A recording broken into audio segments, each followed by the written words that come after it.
Yes, sir. Seeing the time being 6:05, we could call this meeting to order. And did everyone have a chance to look at the secretary's report? Yes. Yes. I move it be accepted. Second. All those in favor? Aye. Secretary's report is approved. Al, treasurer's report. Okay, not a lot happened since the last meeting in December. Main checking account, $8,330.40. No obligations, no bills out there. Robert Smith Fund, got 17. There you go, that's what it costs. Robert Smith Fund, we got 17,284.31. In our savings account, the money market fund, we got $2,912. All told, about $29,000 between the three accounts.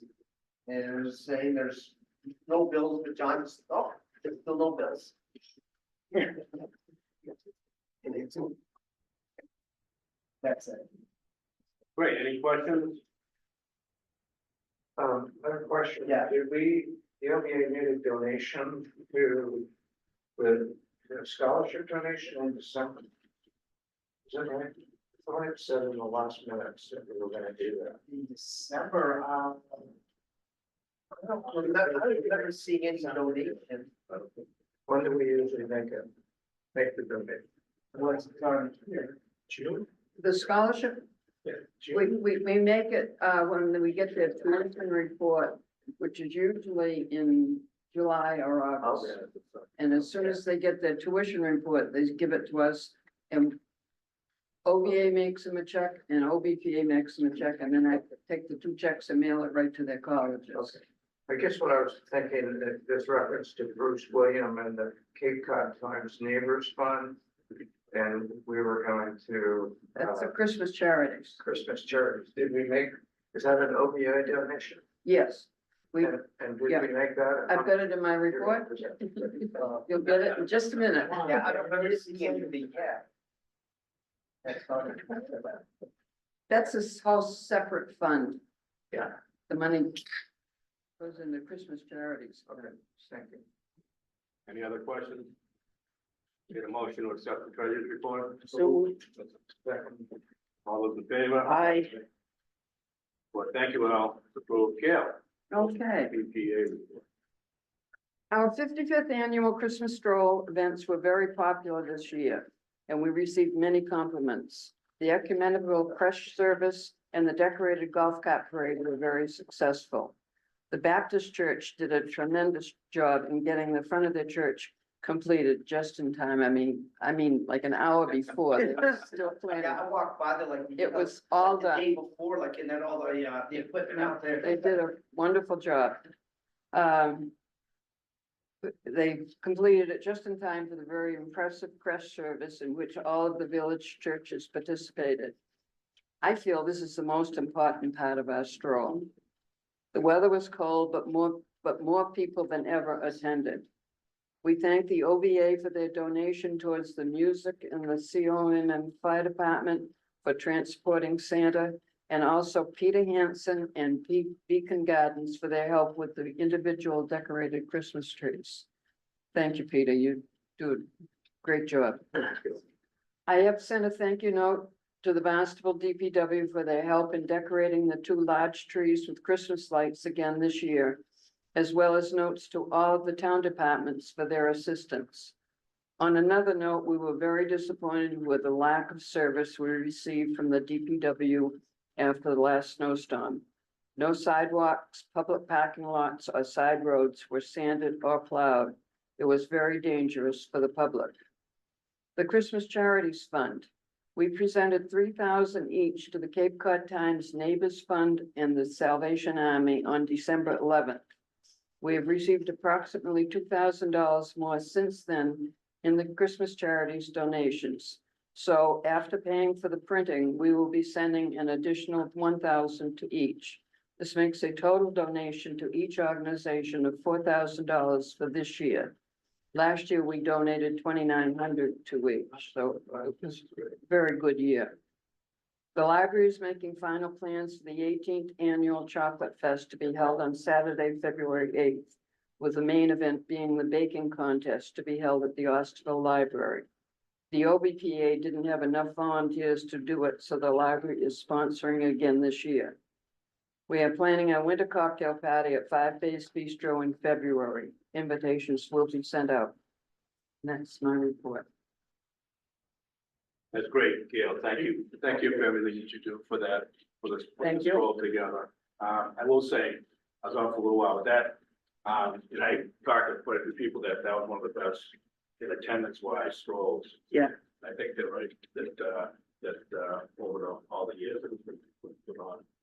You're right, that the Baptist church, I mean, everyone's kind of watching that. They pulled that off. Yeah. It's I know, and it was, pretty impressive. they did a beautiful job too. The kids singing and stuff, everyone saw that. That was, Because they organize the crush service as well. yeah, He's in charge of doing that. yes. And I told him afterwards, I said, I don't know how you got it done.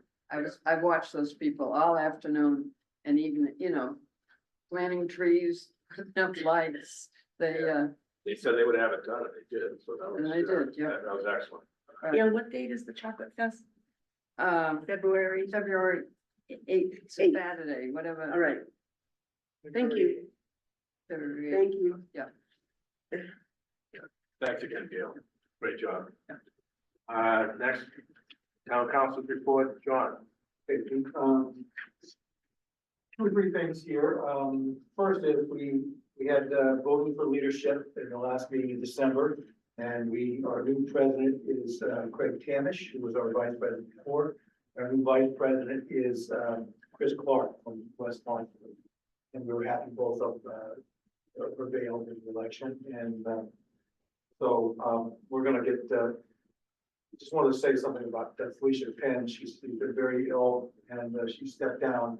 And she's still on the council at this point. She's got to give up most of her committees. So we're hoping that she makes a recovery and stays with us. And so she did the best she could under the circumstances. But since we didn't have a leadership, a real leader for the last, say, 6 months, that'll be good that we're going to, I think, we're going to have a drawn out plan coming up in January, this next month, things we want to get accomplished, 4 or 5 things next year. So look forward to that. The other thing I wanted to say is, our next meeting is this Thursday or tomorrow, or Tuesday or tomorrow at 6 o'clock. And one of the major items on the agenda is the Marston's Middle School. There's 3 plans that the town put together. They're not getting all that much rave reviews at this point. I think we may be jumping the gun, so the council may decide to wait for some more work to be done about the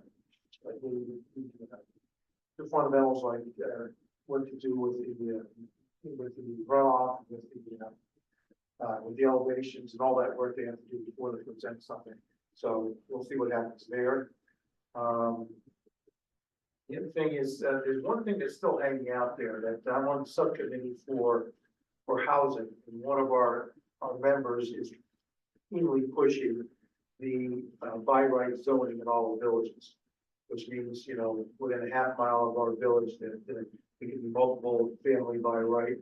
And also they want to change the density of our buildings in the villages. And that's something I believe is a non-starter. What do you mean by that? This is one of the items that was put forward by the Cape Cod Commission with their regional housing strategy. Okay, and that was adopted almost verbatim by our housing production plan. And that hasn't come before the council yet, and that was adopted almost verbatim by our local comprehensive plan. And we've been told by the new planning director that we will be revisiting that plan and the LCP coming up this January. So we're hoping that's the case. But I want you to keep an eye on that.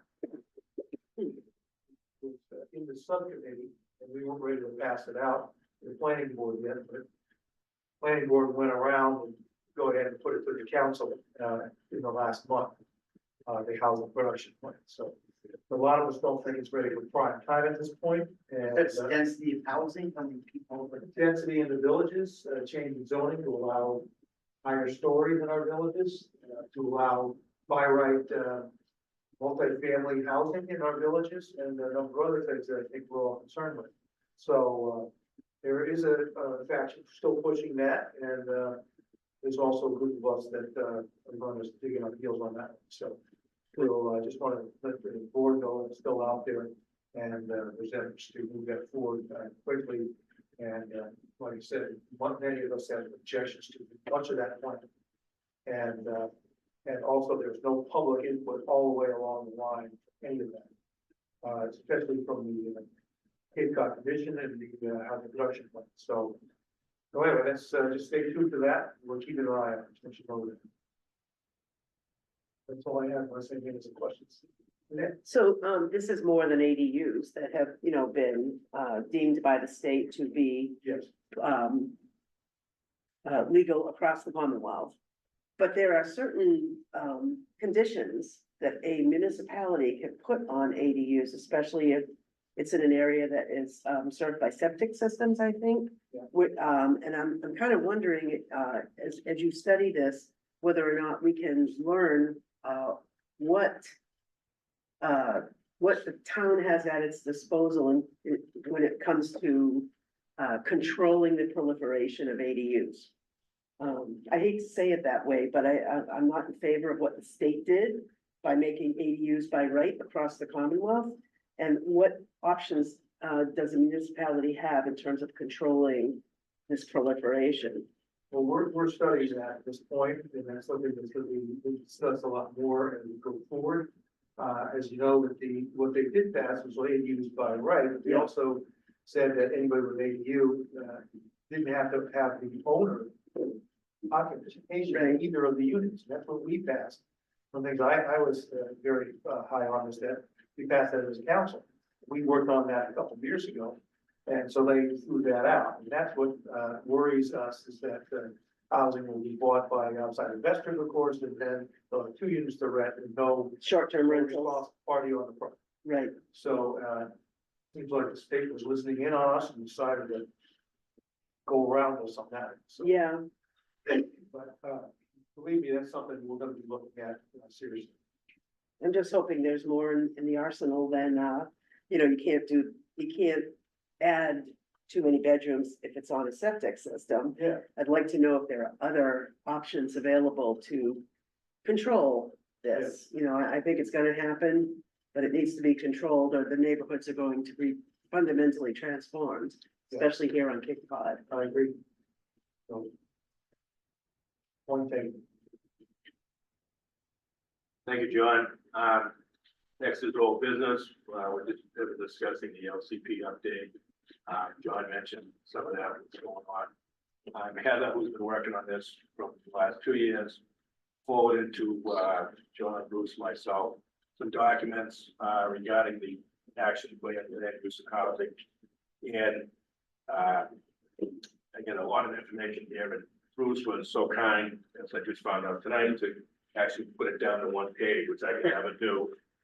So Bruce, or want to pass those out or just comment? Yeah, so we'll give I have to prepare for everybody, so, Thank you for doing that. yeah, no, it's no problem. And I have, sure, No, it's fine. the extensive members of the public here. Are you going there? And yeah, So, all I did was this came, from the LCP action plan draft of December 6th, 2024. So this, I don't believe that this has been presented any further, in terms of in the town, because the LCP hasn't met yet this month. So it's a 33-page document, and I started to read it and I go, wait a minute, this is, there's gotta be a better way. So I ran it through AI, came up with a 1-page summary, and that's what I've given all of you. So this basically just addresses what that document talks about and discusses.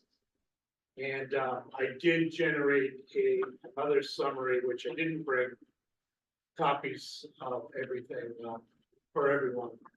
How, in particular to housing, because that seems to be a big issue, but I can email that, to you later on. But anyway, you can see the key points here, and under each point is just a list of the different topics that they're discussing.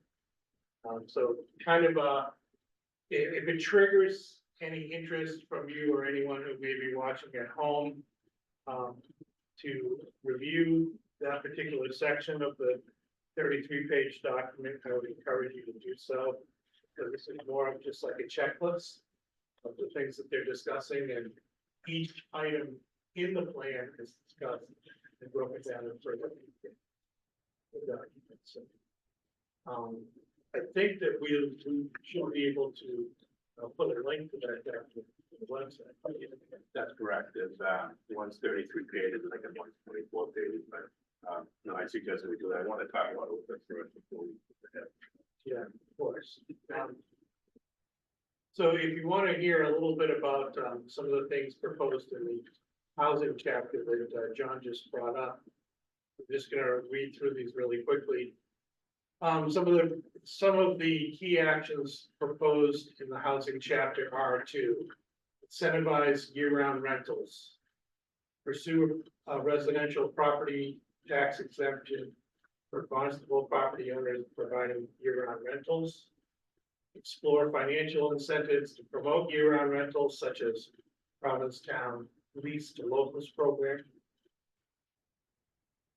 address seasonal housing challenges, explore opportunities to place year-round deed restrictions on residential units, consider regulations and policies focused on short-term rentals impacting year-round affordable housing, exploring increasing residential tax exemptions for principal residents, taxpayers, expand housing options, identify zoning amendments and strategies to support workforce housing and promote affordable home ownership opportunities, amend zoning to support the creation of housing units consistent with local needs, including affordable senior housing, year-round rental and ownership housing, workforce housing, and housing for residents with special needs.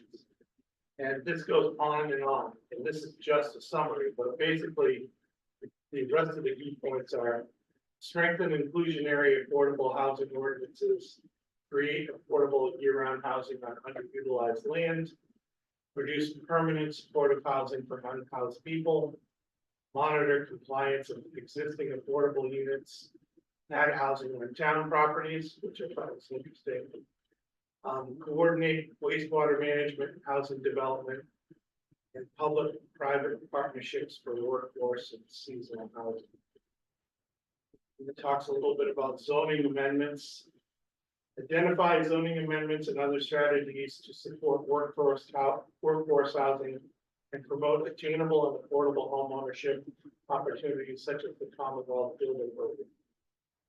4, create housing units consistent with local needs by amending the town zoning to support the creation of housing units that meet local needs as defined within the housing production plan. This includes affordable, assisted, or independent living units for low-income seniors, affordable year-round rental and ownership housing, workforce housing, and housing for residents with special needs. And then it goes on to define the different local housing needs, such as affordable or assisted independent living units for low-income seniors, affordable year-round renting and ownership housing, workforce housing, and housing for residents with special needs. So there is certainly a lot to take in that document. I think that the people putting the LCP action plan together did a really good job of summarizing all the different things that they've discussed as a committee, but also they've included. And you can go online and find all the public comments, and a lot of the points raised in the public comments have wound up in this document, maybe not as part of the plan, but they're mentioned there as potential ideas. So that I guess is a good sign for some of the things that John mentioned earlier. So I would encourage everybody to get familiar with the action plan, read through it. Maybe between now and the February meeting, and we'll learn a little bit more. And, if you have a chance to attend the LCP meeting, I believe it is going to be, January 23rd at 5:30 at, Town Hall. If you haven't been to one yet, it's a really interesting process. And it is open, to the public, and you are welcome to participate, which is a nice change from some of the past approaches. That's all I have. Any questions? Well, I guess, I think it's a helpful summary, but the devil's in the details. Yeah. You know, to say incentivize this, incentivize that, you know, specifically, what are you talking about?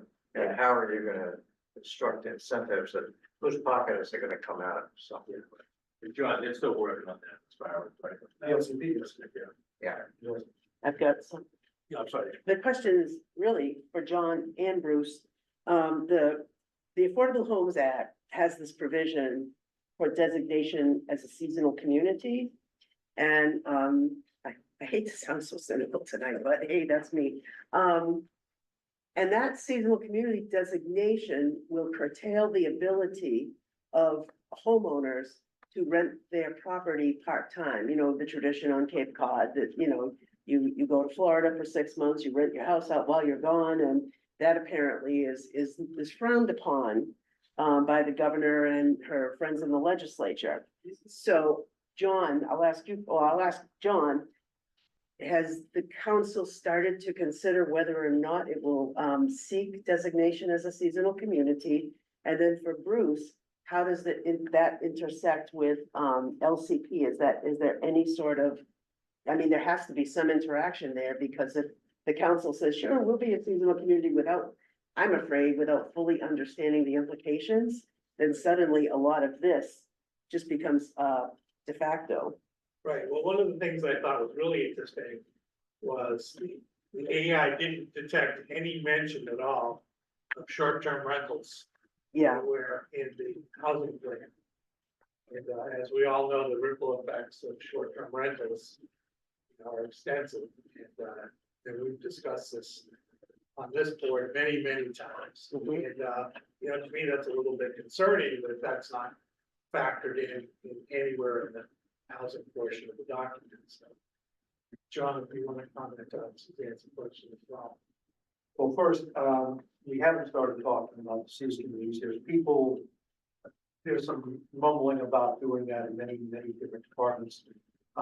Right now, we do not, as a town, meet those criteria for that. But I've heard that, you know, Julian Steer has told numerous people that, you know, tweak a few things and become eligible. I'm as cynical as you on this. I haven't done a lot of studying on it. I didn't give no facts. Let's just leave it at that. I don't know what's in it, and I'm gonna be looking into it carefully. And I'm right now not jumping into, yes, we're going to do. I'll just note that on the governor's website, they talk about needs due to seasonal employment in places such as Cape Cod and the islands. So they have their sights set on Cape Cod and the islands to implement this seasonal community designation. And some of the communities, at the entrance to Cape Cod, Wareham, Bourne are already dealing with this. I think they're going after some low-hanging fruit because of the money at stake. And I just want to make sure that as a community, as a town, we're not asleep at the wheel on this without fully understanding the implications for what this would do to Barnstable to be designated a seasonal community. And I just think we have to be in charge of it. You know what I mean? Yeah, so, and I don't know enough about it right at this point. Mhm. It hasn't been brought up. There's a number of people who are, oh, let's get in on that already. We Right. have suspects, Yeah, which makes me suspect. yeah. There's money available. Yeah. You know, the Affordable Homes Act put a lot of money into it. I forget how much, but it's pretty significant. Yes, Suzanne, I have a question, maybe I'm just naive about, what exactly will that do?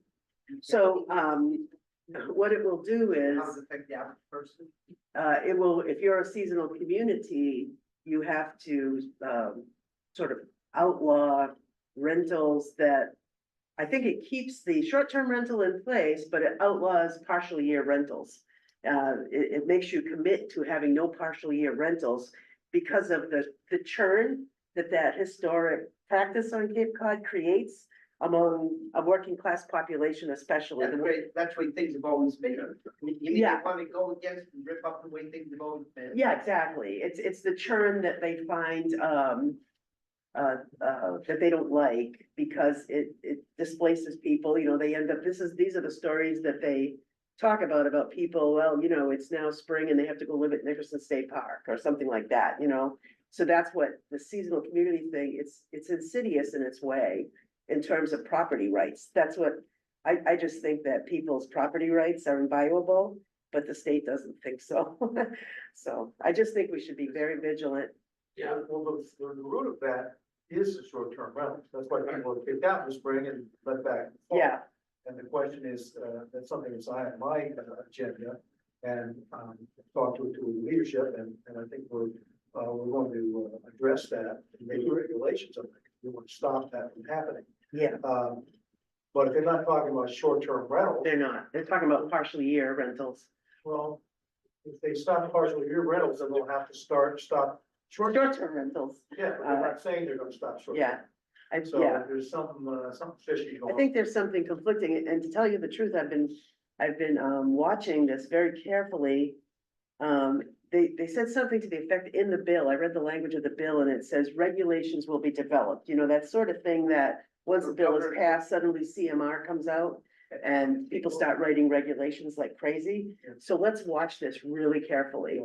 And when they do approach us, especially Senator Sear is gonna push this. Oh, yeah. When he starts pushing it, I think we should be prepared to keep control of our own destiny. I agree. Yeah, that sounds like a decision that should be made on a local basis, not by the state. Well, that's how they have it set up, but it's gonna be a lot of pressure. So Suzanne, a question for you. At CPAC, we talked about one of the quote-unquote benefits of the seasonal community Oh, have you? designation, which Okay. is that it allows a town to increase the residential property tax exemption. And do Yeah. you know if that's accurate? I Yes, think it the is. State limit now is 35%. Barnstable is 25, but 25, or 30%. Yeah. But I think that might, do you know if this is the case, that it will raise it to the possible property tax exemption as propounded by the town councils or the select boards to 50%? yeah, proponents have talked about the financial benefits to the municipalities that agree Right. to do this, and I think that's a big part of it. Right, And, you know, it's the same thing with the ocean wind farms, you know, people see green, oh, we have to do it, you know, we need the money, which, you know, I understand that. But, I also think about our way of life and, Right. you know, keeping control of the quality of life down here. Yeah, you're right to point that out, Hector. We should probably, I wouldn't mind having a couple people on this board really study it carefully, and Yeah. if CFAC's looking at it, maybe two or three of us could get together and can become you send experts on it. me the link, The bill? Sure. to the bill? Sure, there's no CMR yet, but the bill is out. The bill was effective. I So think it's been passed. it's October, I think. It was Oh. effective October. If you would send me the link, I'll. Absolutely, yeah. And we just passed, this spring, the exemption rate from, I think it's from 20 to 25, all the way up to 35. So a year ago, it was 20, and it's been 20 for a lot of years, and town council last year, not recently, last year, upped it to 25, and then town council this time around left it at the 25%. That's what I thought. 25. Yeah, but yes, last year we did this out. Yeah. Yeah, So we were waiting to see what the fall on this. right, right. Yeah. Any further discussions? Suzanne, thank you very much for Sure. bringing that up. Sure. Appreciate it, sharing that. Bruce, thank you again for that summary. Yeah. I gotta thank Heather, who's, I don't know if she's on Zoom or not, but for putting all that information together. There's a lot of work. You did a great job. Just wanted to show. To be continued. new business, I'm sorry, yeah, on the whole business, I just want to mention this, calm water department meeting tomorrow night at the fire station in Centerville, 6 o'clock. Evergreen again is not gonna be there. This has to do with the project obviously coming into Crable Beach and going up Main Street, Centerville and so forth. And talked with somebody the other day that basically confirming that if this does go forward, most of the trees on Main Street in Centerville, so hey, public information now, are gonna have to come down. Which is, yeah. And somebody brought up that they should do like a Photoshop of what it looks like now and what it'll look like if all the trees are gone, and put that out there to, so people can see what's going on with that. Hopefully that never comes to that, but back at farm, we haven't been told, there's still in discussions with Evergreen, obviously won't be tomorrow night. Nothing's been signed, still in the discussion stage, still waiting to get answers back to questions we asked 2 months ago. I'm sure they're kind of waiting to see how what's gonna happen with the new administration. So a lot of things going on. Really, tomorrow night is more about if people want to ask questions to the commission, but again, Evergreen's not gonna be there, and it's kind of a continuation as far as for the past couple of months. And it's, again, people have commented they like the open meeting, which is great. I think tomorrow night will probably be quiet, but again, when Evergreen's back in February, if they ever come back, that there'll be a greater turnout. There'll be more publicity on that before it actually happens. So Bruce, enhancing the tree canopy doesn't mean cutting down all the trees in Centerville Village, huh? I know, it's interesting, Yeah, definitely worth a read. I think that's it for old business. Any questions on it? Probably. Yes, thank you, Bruce. Diane Richardson, who resigned from the board, I think 2 months ago. Bruce and I have been communicating with her, and her mother's been ill, so she's basically taking care of her mother. And board wants to do something for Diane for recognizing everything that she's done over the years, and she's been on the board. John, do you know how many years you've actually been on the board? No, quite a while. Yeah. Probably was 10 years. But Older 10 years. Yeah. Just like to put something together, either we can talk about it or we can discuss it right now to see what would be appropriate to honor her and to acknowledge her participation. If anyone has comments. Well, maybe we could do something in the spring and invite her to come. Yeah. Do it. Something different. Yeah, do it in person. I think that would be nice. That's nice. Yeah, whether it's a plaque, or we can talk about that or think about it for the next meeting. I'll tell you, the sailboat that you gave me from I can't think of the name of the, Pierpont Classic. yeah, Yeah. is very impressive, and it certainly is a nice thing, Yeah, as it should be. It should be yeah. right. Okay, so maybe next meeting we get narrow it down and just come up with something definite. Yeah. Yeah, we agree that it's nice. Yeah. Yeah. Okay, moving on to new business, discussion of new membership, which is more about where the membership is right now. And I know, John, you were talking to Nancy on this. She had sent you some printout, which I don't think I have, but could you just maybe comment on last year compared to where we were at? Yeah, wise? What I gathered from her saying that we're now at,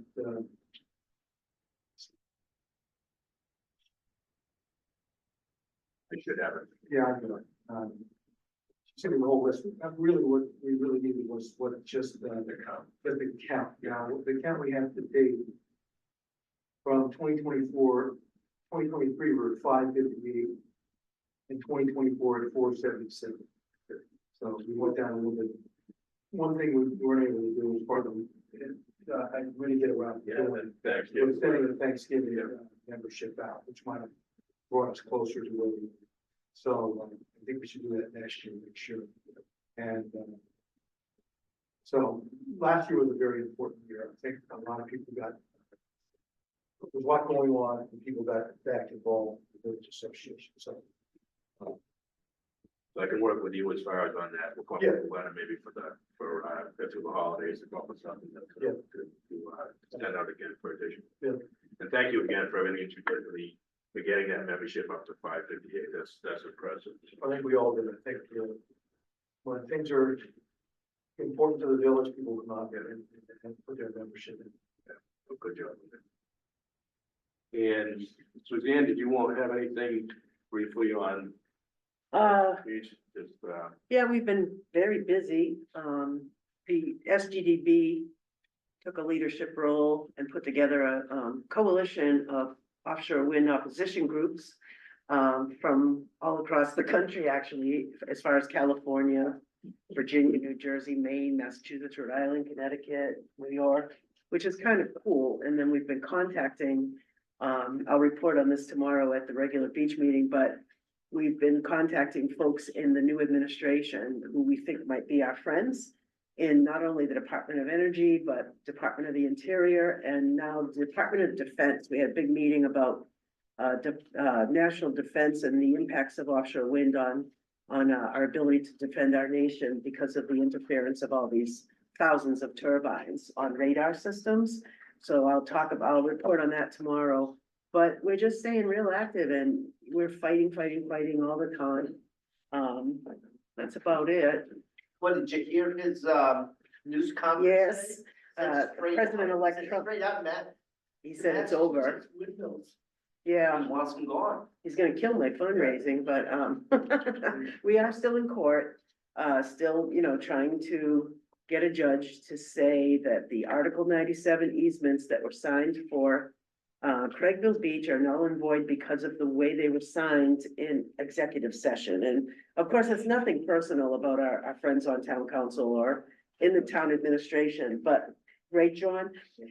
But we really do feel that that final step should have been taken in public, and we're hoping that a judge agrees with us. And then that would put those easements back in limbo, from what our attorney tells us. We remain convinced that SGDB, that losing Craigville, puts Douses at risk. The thing that came out today by President-elect Trump is very, very good, but we're not letting up until we know they're gone, and we hope they're gone soon. But that's it. Yeah, That's thank you, great. Pete. Yeah, no, thank you for everything that you do. It's amazing, like, what you've done in 2 years. It's like, people know who they, Well, Hector's a major factor there too, so. It's a team A lot effort, of, but- Lot lot of of people people, on the team. Pete, yourself, Hector, Stacy, just a whole bunch of people, working on this, so But thanks again for Yeah, all that, for sure. everything that you do. thank you. Is any more on new business? Bill, did you have anything tonight? No, I don't. I have been thinking and Bruce and I will have to, in the next months ahead, put down the guidelines that Bruce put together, a good piece on it relative to the Smith Fund. And one thing I do want to emphasize that our relationship with the two nonprofits, the library and the Historical Society, will stay just as firm as it has been in the past. But the other concept is to see what we could do to help other needs within in the community. And I look forward to that. And I have put some thoughts on paper and we'll be writing to Bruce in the near future. Okay, Bill. Yeah, thank you, Bill. Thank you very much. Good meeting. Okay, next meeting, it's February 4th at 6 p.m. And any other, public comment? Ray, I know you've been dying to say something. I will just say this. My community, we all thank you very much for all the work I see you guys doing over the years. I'm kind of back in the Osterville scene after a lot of material off Cape and all back to reality. It's kind of fun to get re-entrenched and I'm learning a lot. That's why I'm here. So let me say, but express my gratitude to you all, so. Well, thank you for being here. And thank you for the musical input there at the, some of these village events. Oh, yes. Well, always a little vested interest, but I think you guys were cold the last time, right? yeah, we propose an enclosed gazebo. Yeah, for that, you like outdoor heaters or something, right? Yeah, as we age, it's like, it's like so much. It's still fun. Yeah, well, thank you for your input on that. Well, Well, seeing no other public comment, make a motion to adjourn. So move. Second? Second. All those in favor? Aye. Meeting is adjourned. Thank you.